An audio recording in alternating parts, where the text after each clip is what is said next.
très très belle réussite, d'autant plus qu'on est un samedi de vacances scolaires. Donc imaginez si on n'avait pas été un samedi de vacances scolaires, on serait encore plus nombreux. Ça signifie que les citoyens ne veulent pas des 64 ans. Donc c'est non à la retraite à 64 ans. Ça veut dire aussi que l'intersyndicale a joué son rôle de fédération?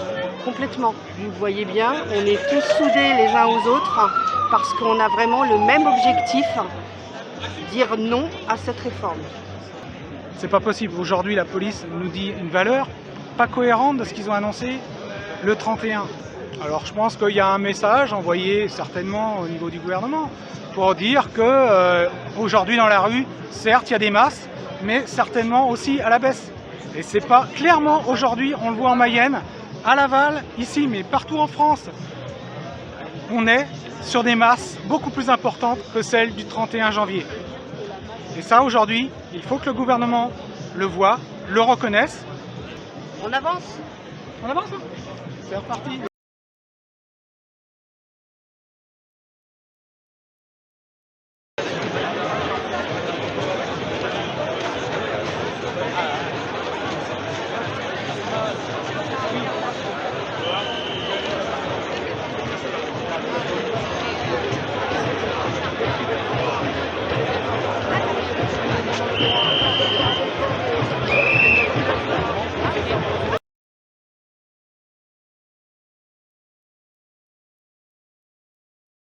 Et vous êtes des jeunes qui venaient d'où? À Laval. Contre la réforme des retraites évidemment, parce que moi par exemple j'ai 21 ans, je suis encore en L1 parce que je me suis réorienté, donc c'est à dire que si je dois cotiser 43 ans, je finirai bien après 64 ans déjà. Donc, moi c'est pareil, ça va être pire, hein. Parce que moi aussi je suis en L1, je vois encore 5 années d'études au moins, donc 21 plus 43 ça fait 64, plus 40, 65, ouais 64, mais bon, après je dois avoir une année en plus, donc 65, 66, on va aller où avec ça? Et puis bah voilà quoi, il n'y a pas tout le monde qui doit arrêter à 64, hein. On est même à 62. Si on se rebat à 64 ans, on va pas attendre 66, 68, 70. La mise en place, c'est-à-dire le forcing au niveau de la réforme, c'est l'abus, le fait que les voies démocratiques elles sont viciées. Pour moi maintenant il faut manifester parce qu'on n'a pas on peut pas faire opposition, les parlementaires n'ont pas assez de pouvoir, on a un gouvernement un exécutif beaucoup trop puissant. Moi je veux la 6ème République, je veux qu'on rationalise le pouvoir exécutif, je veux qu'on le limite, qu'on mette des limites matérielles. Voilà, c'est tout. On a beaucoup de choses à réclamer, surtout nous les étudiants. On pense notamment à la pauvreté des étudiants, à la précarité. Récemment, ils ont refusé à une voix près le repas étudiant à 1 € sous prétexte que les étudiants aisés ne devraient pas avoir ça. Les étudiants aisés, il n'y en a pas. Déjà d'une, il y en a très peu. Et les étudiants qui sont riches comme on ne sait pas quoi, ils vont pas au Crous. Ils vont pas au Crous. Le Crous, le repas du Crous, c'est le minimum syndical. Donc on a plein de choses, on a plein de choses à revendiquer. Il me semble qu'un étudiant, c'est 973 € par mois. 973 € par mois, il y a personne qui a ça, il y a aucun étudiant qui a ça. Faut arrêter de se foutre de la gueule du monde. Voilà.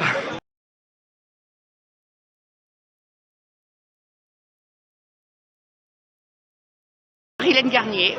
Alors dites-moi Marilène, pourquoi vous êtes ici? Je suis ici pour défendre tous les futurs retraités de la CRPCEN, la caisse des notaires, des clercs et employés de notaires. C'est un régime spécial, complètement autonome, qui n'a jamais été déficitaire, très bien géré.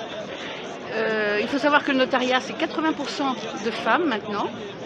Et nos retraites sont très bonnes par rapport au reste, parce que les notaires ont participé à concurrence de 4% sur leurs honoraires.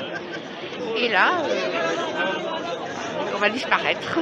Dans cette réforme, si elle passe, tout ce que vous aurez versé, les 4% depuis des années, qu'est-ce qui va se produire? Alors nous, on va être protégés par la clause du grand-père, là. Mais pour les futurs, vont être assimilés au régime général et perdantes naturellement. Je trouve que tous les efforts qui ont été faits, tout ce qui a été fait pour là, ça disparaît. Je ne sais pas comment ça se passe pour les cagnottes. Si l'État récupère nos cagnottes, récupère tout le fruit d'une très bonne gestion, mais progressivement, elle va être complètement anéantie. Je suis à la retraite, mais je suis là pour les futures générations.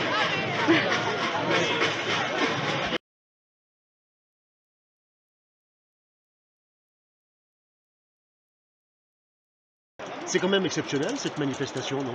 Ah, c'est exceptionnel, je pense que c'est du jamais vu à Laval. 12 500, voire 13 000 aujourd'hui dans la rue. Moi, à mon époque, quand on était 4 000, on disait que c'était une grosse manif.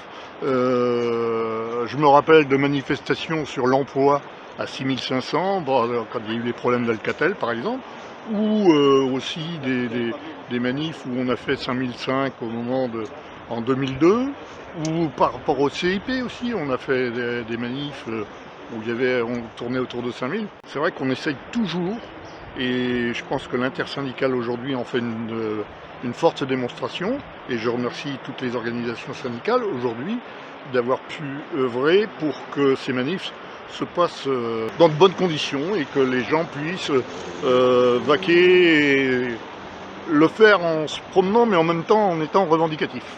C'est vrai qu'on est dans un département qui est assez conservateur. On sait bien que, on voit bien les résultats à nos élections politiques, les résultats des différentes campagnes.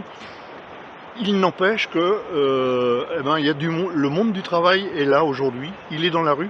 Et ce qui me fait aussi plaisir, c'est que j'ai vu beaucoup de gens aussi du milieu agricole, d'autres professions qui sont là aujourd'hui. Et ça me rappelle un petit peu le problème d'Alcatel, emploi, parce qu'on dit Alcatel, mais il y avait plein d'usines qui ont fermé à cette époque-là.